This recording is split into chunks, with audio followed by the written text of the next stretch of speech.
ஜோதிட நேயர்கள் அனைவருக்கும் வணக்கம். இன்னைக்கு நம்ம சேனல்ல என்ன பார்க்க போறோம் அப்படின்னு பாத்தீங்கன்னா, நாளை நாள் சிறப்பை பற்றி தான் இப்போ இந்த வீடியோல நாம பார்க்க போறோம்.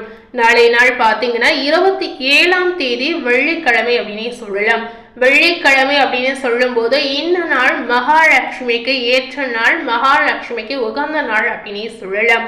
அப்படிப்பட்ட வெள்ளிக்கிழமை அன்று பெண்மணிகள் நாளை நாள் இந்த பரிகாரத்தை நீங்க செய்து வரும் பொழுது எப்படிப்பட்ட பண கஷ்டம் இருந்தாலும், எப்படிப்பட்ட சிக்கல் இருந்தாலும் நிச்சயமா அது மாயமாகக்கூடிய வாய்ப்பு இருக்கு அப்படின்னு சொல்லலாம். உங்களுடைய கஷ்டங்கள் அனைத்துமே உடனடியாக சரியாகணும் அப்படின்னு நினைச்சீங்கன்னா நிச்சயமா இந்த பரிகாரத்தை நாளை நாள் நீங்க செய்யலாம். உங்க வாழ்க்கையில இருக்கக்கூடிய பண ரீதியான கஷ்டங்களும் வறுமை ரீதியான கஷ்டங்களும் அனைத்துமே இந்த பரிகாரத்தை நீங்க செய்தவுடன் முற்றிலும் அகன்றுவிடும் அப்படின்னு சொல்லலாங்க.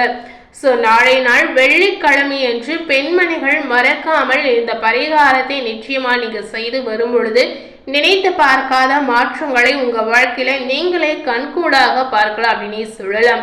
இன்றைய சூழ்நிலையில பாத்தீங்கன்னா ஏதாவது ஒரு வகையில எல்லோருக்குமே பண கஷ்டங்கள் இருக்கு அப்படின்னு சொல்லலாம். பொருளாதார ரீதியான கஷ்டங்கள் பாத்தீங்கன்னா பலரையும் வாட்டி வதைக்கும் அப்படின்னு சொல்லலாங்க. கடன் பட்டவர்கள் மனம் கலங்கி அவமானத்தில் கூனி குறுகி போய் இருக்கக்கூடிய ஒரு சூழ்நிலையிலும் நிறைய பேர் இருப்பார்கள் அப்படின்னு சொல்லலாம். ஸோ இப்படி இருக்கக்கூடிய அனைத்து விதமான நேயர்களும் கடனை அடைக்கக்கூடிய ஒரு சிக்கலான பிரச்சனையை தீர்க்கக்கூடிய பரிகாரமாக, ஒரு எளிய பரிகாரமாக இந்த தாந்திரிக பரிகாரத்தை நாளை நாள் நிச்சயமா நீங்க செய்யலாம். நிறைய பேர் பார்த்தீங்கன்னா பண ரீதியான கஷ்டத்தால் தூங்காமல் மன ரீதியாக நிறைய கஷ்டங்களை அனுபவித்து வருவாங்க அப்படின்னு சொல்லலாம்.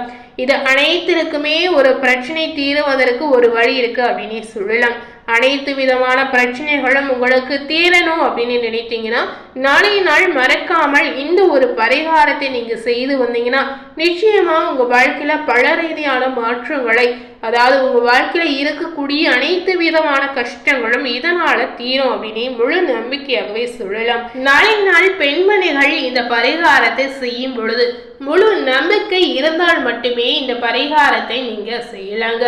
மகாலட்சுமியினுடைய அருள் பரிபூரணமா கிடைக்கணும் அப்படின்னு நினைச்சீங்கன்னா கண்டிப்பா நாளை நாள் இந்த பரிகாரத்தை மனதார மன நிறைவோடு அம்மனை நினைத்து நீங்க இந்த பரிகாரத்தை நிச்சயமா செய்யலாம்.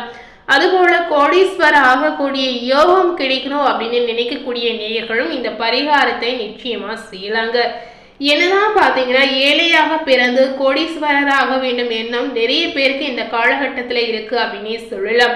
அது போல பெரிய பெரிய பிசினஸ் செய்யணும், பெரிய வேலையில நம்ம ஒரு முயற்சி செய்யணும், அதுபோல உங்களுடைய தொழில அடுத்த கட்டத்திற்கு பெரிய முன்னேற்றத்தை கொண்டு போய் சேர்க்கணும் அப்படின்னு நினைக்கக்கூடிய அனைத்து விதமான நேயர்களும் இந்த பரிகாரத்தை நிச்சயமா செய்யலாம். அதாவது இந்த பரிகாரத்தை நீங்க செய்யும் பொழுது கண்டிப்பா சாதிக்கக்கூடிய மாற்றங்கள் உங்க வாழ்க்கையில தெரியும் அப்படின்னு சொல்லலாம். வருமானத்தை இரட்டிப்பாகக்கூடிய ஒரு முக்கியமான பரிகாரமாக இந்த பரிகாரத்தை நம்ம செய்யலாம். இந்த பரிகாரத்திற்கு நம்ம செய்யக்கூடிய முக்கியமான விஷயம் என்னன்னு பாத்தீங்கன்னா, நம்மளுடைய கஷ்டங்களை தீருவதற்கும் கண்ணீரை துடைப்பதற்கும் குல தெய்வம் நமக்கு கை கொடுக்கும் அப்படின்னு சொல்லலாம். இந்த பரிகாரத்துக்கு முக்கியமாக குல தெய்வ வழிபாடு ரொம்ப ரொம்ப அவசியம் அப்படின்னு சொல்லலாங்க. நாளை நாள் வரக்கூடிய வெள்ளிக்கிழமை நாளை குல தெய்வ கோவிலுக்கு சென்று உங்களால முடிந்தால் எடைக்கு எடை பச்சரிசியை நீங்க தானமாக கொடுக்கலாம். அதுபோலவே பச்சரிசி மாவு சர்க்கரை கலந்து குல தெய்வ கோவிலில் இருக்கக்கூடிய எலும்புக்கு நீங்க கொடுத்து வந்தீங்கன்னா, அதாவது குல தெய்வ கோவில பாத்தீங்கன்னா எறும்பு நிறையவே இருக்கும் அப்படின்னு சொல்லலாம். அந்த எறும்புக்கு நீங்க உணவாக கொடுத்து வரும் பொழுது கண்டிப்பா உங்க வாழ்க்கையில இருக்கக்கூடிய கடன் பிரச்சனைகள் தீரலாம். அதுபோலவே பண வருமானம் நிச்சயமா இதனால அதிகரிக்கும். அதுபோலவே அடுத்ததாக பாத்தீங்கன்னா உங்களுடைய ஊரில் எல்லை சாமி இருந்தா கண்டிப்பா அந்த எல்லை சாமிக்கு பட்டு சாத்தி பொங்கல் வைத்து படையிலிட்டு வந்தீங்கன்னா கடன் தொழில் இருந்து விடுபடக்கூடிய வாய்ப்புகள் உங்களுக்கு இருக்கு அப்படின்னு சொல்லலாங்க. அதுபோல இந்த சர்க்கரையை நீங்க தானமாக செய்து வரும் பொழுது என்ன மாதிரி மாற்றங்கள் ஏற்படும் அப்படின்னு பாத்தீங்கன்னா, காலையில் 6 மணிக்குள் நாளை நாள் எழுந்து குளித்து விட்டு பூஜை அறையில் நெய் அல்லது நல்லெண்ணெய் கொண்டு நீங்க தீபம் ஏற்றி சுவாமி வழிபாடு செய்யலாம். அதுபோல சூரிய அஸ்தமனத்திற்கு முன்பாக விளக்கேற்றி வழிபடுவது ரொம்ப ரொம்ப முக்கியம். காலை நேரத்தில் சிறிது சர்க்கரை எடுத்து உங்களுடைய வீட்டு வாசல் வெளியே நீங்க துவலாம். இது சிறு பூச்சிகள் மற்றும் எறும்புகள் சாப்பிடும் பொழுது உங்களுடைய கஷ்டங்கள் சிறிது சிறிதாக விலகும் அப்படின்னு சொல்லலாம். இந்த விஷயத்தை நீங்க செய்து வரும் பொழுது உங்களுடைய கஷ்டங்களை குறைவதை நீங்க கண்கூடாக நிச்சயமா பார்க்கலாம். சோ இந்த மாதிரி நீங்க வீட்டில் இருந்தபடியும் இந்த பரிகாரத்தை நிச்சயமா மேற்கொள்ளலாம். அது போல அடுத்ததாக பாத்தீங்கன்னா சனி பகவானுக்கு இந்த பரிகாரத்தை செய்து வரும் பொழுது என்ன மாற்றம் உண்டாகும் அப்படின்னு பாத்தீங்கன்னா, நோய் கடன் இரண்டுமே வளர விடக்கூடாது அப்படின்னு நினைக்கக்கூடியவர்கள் இந்த பரிகாரத்தை நாளை நாள் நிச்சயமா நீங்க செய்யலாம். இந்த இரண்டுமே எப்படிப்பட்ட மனிதர்களையும் துவண்டு போக செய்துவிடும் அப்படின்னு சொல்லலாம். ஜோதிட சாஸ்திரப்படி பாத்தீங்கன்னா கடனை குறைக்கக்கூடிய ஒரு அற்புதமான கடவுள் யாருன்னு பாத்தீங்கன்னா சனி பகவான சொல்லலாம். நாளை நாள் சனி பகவானுக்கு நல்லெண்ணெயில தீபம் ஏற்றி வழிபட்டு வந்தீங்கன்னா நிச்சயமா உங்களுடைய கடன் பிரச்சனைகள் நீங்கிடும் அப்படின்னு சொல்லலாம். பொதுவாகவே சனி பகவானுக்கு சனிக்கிழமைகள் தீபம் ஏற்றி வழிபாடு செய்வார்கள். ஆனா நீங்க நாளை நாள் வரக்கூடிய வெள்ளிக்கிழமைகளில் இந்த மாதிரி நீங்க செய்து வரும் பொழுது கண்டிப்பா உங்களுக்கு இதன் மூலம் இரட்டிப்பு மாற்றங்கள் உண்டாகும் அப்படின்னு சொல்லலாம். உங்களுடைய வீட்டில் தண்ணீரை நீங்க வீணாக்கவே கூடாதுங்க. தானியங்களும் அது போல நீங்க வீணாக்க கூடாது.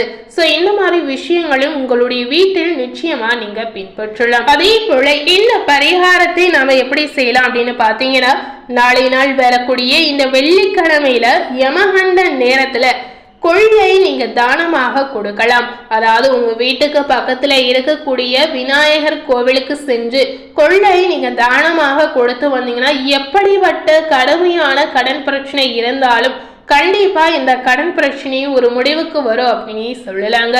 வெள்ளிக்கிழமை அதே போல விநாயக பெருமானுக்கு வெற்றிலை மாலை சாற்றி வழிபட்டு வந்தீங்கன்னா உங்களுக்கு இருக்கக்கூடிய கடன் பிரச்சனை நிச்சயமா தீரும் அப்படின்னு சொல்லலாம். இந்த பரிகாரத்துல ஏதாவது ஒரு விஷயத்தை நீங்க செய்தாலுமே நிச்சயமா உங்களுக்கு இருக்கக்கூடிய கடன் பிரச்சனை முற்றிலும் தீர்ந்துடும் அப்படின்னு சொல்லலாம். அதுபோல நிறைய நேயர்கள் பாத்தீங்கன்னா அசலில் ஒரு பாதியை நாம அடைக்கலாம் அப்படின்னு நினைக்கக்கூடிய நேயர்கள் நாளை நாள் வரக்கூடிய வெள்ளிக்கிழமையில யமகண்ட நேரத்துல நீங்க அசலில் பாதியை கொடுக்கும் போது அதுல 7 கொள்ளு பயிரை வைத்து நீங்க கொடுக்கலாம். இந்த மாதிரி செய்து வந்தீங்கன்னா நிச்சயமா உங்களுடைய கடன் பிரச்சனை முற்றிலும் தீர்ந்துடும் அப்படின்னு சொல்லாங்க. செல்வ விநாயகருக்கு நாளை நாள் வரக்கூடிய வெள்ளிக்கிழமையில் பன்னீர் ரோஜா மாலை போட்டு வந்தீங்கன்னா நிச்சயமா உங்களுடைய கடன் பிரச்சனை தீரும் அப்படின்னு சொல்லலாம்.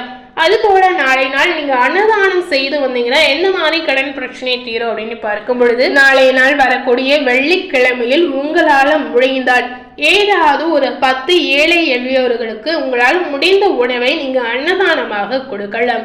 இந்த மாதிரி நீங்க செய்து வரும் பொழுது கடன் பிரச்சனை மற்றும் பண ரீதியான பிரச்சனை ஒரு முடிவுக்கு வரும் அப்படின்னு சொல்லலாம்.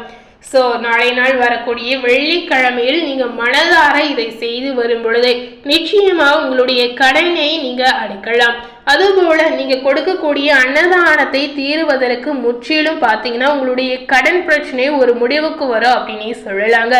பசியால் வாடக்கூடிய ஒருவருக்கு நீங்க உங்களுடைய கையால் உணவு வாங்கி கொடுப்பது இன்னமும் மிகுந்த நல்லது அப்படின்னு சொல்லலாம். சோ வெள்ளிக்கிழமையில் மகாலட்சுமியுடைய சன்னதியில அதே போல மல்லிகை பூ மாலை சாற்றி நீங்க வழிபட்டு வரலாம். சோ இந்த பரிகாரத்தை அனைத்துமே நீங்க செய்து வரும் பொழுது நிச்சயமா உங்களுடைய கஷ்டங்கள் படிப்படியாக குறையும் அப்படின்னு சொல்லலாங்க. அதுபோல முருகப்பெருமானை நினைக்கக்கூடிய பக்தர்களா இருந்தீங்கன்னா நீங்களும் நாளை நாள் வரக்கூடிய இந்த வெள்ளிக்கிழமை நேரத்துல உங்களுடைய கடன் பிரச்சனை முற்றிலும் அடையணும் அப்படின்னு நினைச்சீங்கன்னா முருக கோவிலுக்கு சென்று மனதார முருகப்பெருமானுக்கு ஒரு தீபம் ஏற்றி வழிபட்டு வரலாம். அதுபோல சஷ்டி விரதம் இருந்து வந்தீங்கன்னா நிச்சயமா உங்களுடைய கடன் பிரச்சனை நீங்கிடும் அப்படின்னு சொல்லப்படுது. அதுபோல கல்லுப்பு பரிகாரத்தை நாளை நாள் நீங்க செய்து வந்தீங்கன்னா நிச்சயமா உங்களுடைய பண பிரச்சனைகள் அகன்றுவிடும் அப்படின்னு சொல்லலாம். நாளைய நாள் கல்லுப்பு பரிகாரத்தை எப்படி செய்யணும் அப்படின்னு பாத்தீங்கன்னா, நாளை நாள் உங்களால் முடிந்த ஒரு பேக்கெட் கல்லுப்பை நீங்க வாங்கி வைக்கலாம். அதாவது வாங்கி உங்களுடைய வீட்டு பூஜை அறையில் வைத்து வழிபாடு செய்த பிறகு உங்களுடைய சமையலுக்கு நீங்க பயன்படுத்தி கொள்ளலாம். நாளை நாள் நீங்க கல்லுப்பு வாங்குறதுனால நிச்சயமா உங்களுடைய கடன் பிரச்சனை தீர்வதற்கான வாய்ப்பு இருக்கு அப்படின்னு சொல்லாங்க.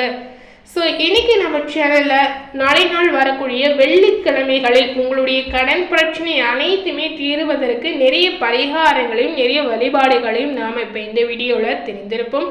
இந்த பரிகாரத்தில் ஏதாவது ஒரு பரிகாரத்தை நாளை நாள் நீங்கள் செய்தாலுமே நிச்சயமாக உங்களுக்கு இருக்கக்கூடிய கடன் பிரச்சனை தீர்வதற்கான வாய்ப்பு இருக்குது அப்படின்னே சொல்லலாம்.